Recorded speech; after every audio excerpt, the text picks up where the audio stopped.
สบายดีวันนี้ก็สิมาสอนวิธีการดาวน์โหลด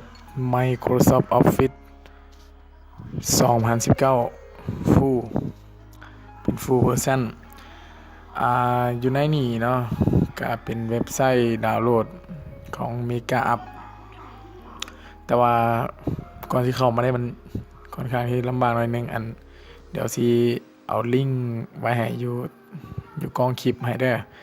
สำหรับการดาวน์โหลดตัวนี้มันเป็นดาวน์โหลดเป็นไฟล์ WinRAR มาให้เลย ไฟล์นี่ก็บ่น้อยบ่ใหญ่ประมาณ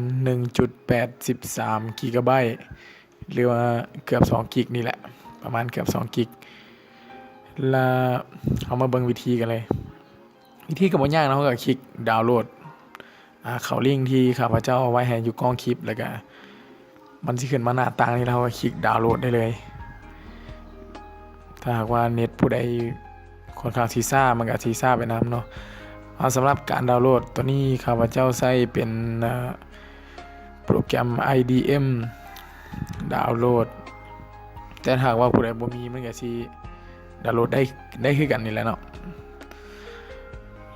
นี่เนาะคือไฟล์ก็ประมาณ 1.82 83 นี่แหละแล้วเราก็สามารถสตาร์ทดาวน์โหลดได้เลยสตาร์ทดาวน์โหลดได้เลย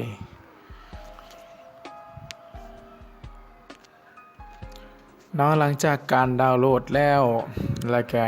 มาเบิ่งไฟล์มันก็สิมีอยู่ประมาณนี้ก็สิมีตัว installer แล้วก็ตัวที่มี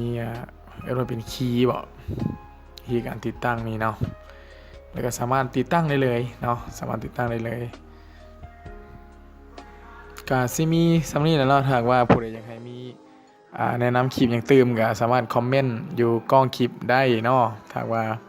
อะไรยังบ่คักใจก็ขออภัยนำสำหรับตัวนี้มันขออนุญาตนำมาจากคำเพื่อนเนาะขอให้เครดิตนำมาจากคำเพื่อนที่ให้ลิงก์ดีๆแบบซี่มาเนาะขอขอบใจนำ